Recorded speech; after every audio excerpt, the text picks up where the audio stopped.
हाग्रामा महिलाया सासे गिख' दैदेनगिरि बिथाङा सासे थगायसुला आखुनि मानसि अखाफोरा साननि खाथियाव थानाय बायदि हाग्रामा महिलारियाबो बबेबा मोनसे राजखान्थि गोहोनि खाथियाव थानानै गावखौ दादागिरि देखायनो नागिरो। हाग्रामा महिलानि दखाना पार्मानेन्ट एमपि बिसायख'थिनि उनाव बन्द जासिगोन। गावनि बिपिएफ दोलोआव मानसि लाखिनो थाखायनो सानफ्रोमबो हाग्रामा महिलारिया रायजो राजाखौ थगायबाय थायो। हाग्रामा महिलारि बिथाङा इउपिपिएल सरकारखौ नैबे दाननिफ्राय बायगोन नैबे बोसोरनिफ्राय बायगोन होननानै बाथ्रा बुंबाय थायो। नाथाय इउपिपिएल सरकारा फैयै फैयै दिनै 3 बोसोर आबुं जाबाय। बेफोर गोख्रों बाथ्राखौ बुंदों बिटिआरनि खुंगिरि बिथां प्रमद बर' बिथाङा। दिनै गसाइगाव महकुमानि सिङाव थानाय 2 नं कुसुगाव बियामनि बेन्दोङाव गोग्लैनाय रायकुनबारि गेवलां गेलेग्रा फोथाराव कुसुगाव ब्लक इउपिपिएलनि बानजायनायाव गिदिरथार सुबुंगौमा हाबाफारियाव बाहागो लानानै खौरांगिरिफोरनि सिगाङाव बुङो।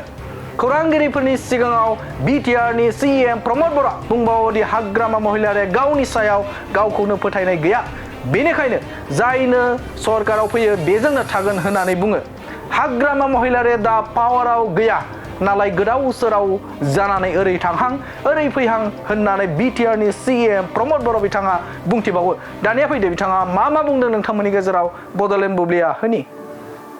आङो गिबियावनो फैबाय थानाय इंराजि गोदान बोसोर आरो क्रिसमासनि गाहाम हामलायनाय बयनोबो जासिदों। आरो दिनै बिटिआर ओनसोलाव इउपिपिएलनि दैदेननायाव जि मोनसे सरकार सोलिगासिनो दङ बे सरकारा दिनै बोसोरथाम जाबाय। आरो बै समाव हाग्रामा महिलारि बिथाङा बुंदोंमोन सरकारखौ उमुक तारिखआव बायगोन तुमुक तारिखआव बायगोन। फैयै फैयै जोङो बोसोरथाम कमप्लिट खालामबाय। बेनो बिथांनि बेसेबा गिदिर फैलार आरो थगायसुला आखला नुजादों। बिथांनि पार्टिनि मानसिफोरखौ बिथाङा लाखिनो थाखाय सानफ्रोमबो थगायबाय थायो आरो सरकार सिफायगोन माबा खालामगोन होननानै बुंबाय थायो। बेयो जेबो नङा।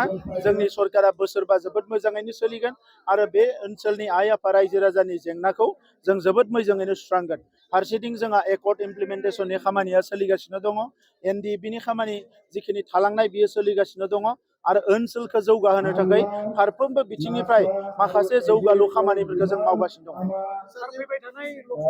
हाग्रामा महिलारि बिथाङा बेबायदि बुंनाया बिथांनि स्वभाबखासो आगोलनि गोदो गोदायनिफ्रायनो बुङो।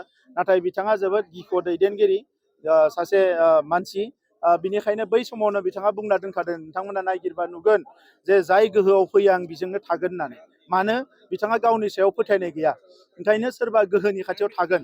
सान जेरै साना अखाफोरा साननि खाथियाव थानो लुबैयो। सांग्रेमाफोरनि जोंनाया अखाफोरनि खाथियाव जेबो नङा। दा बिथाङाबो बेबायदिनो बबेबा मोनसे गोहोनि खाथियाव थानानै गावखौ दादागिरि देखायनो नागिरो। दा दिनै पावार गैया नालाय गोदाव सोराव जानानै बिथाङा ओरै थाङां ओरै फैयां जादों।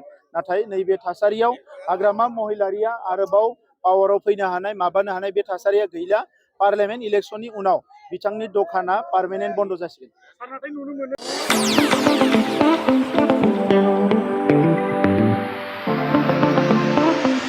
सानाय सुनाय बेरामनि जेंनायाव गोग्लैना थानायफोरनि थाखाय गोजोनथाव खौरां। गावनि देहानि सानाय सुनायखौ लानानै दुखुआव थानो गोनां गैला। जुदि नोंथाङा सानाय सुनाय दंब्ला जिंगासिनांगौनि गोनांथि गैया।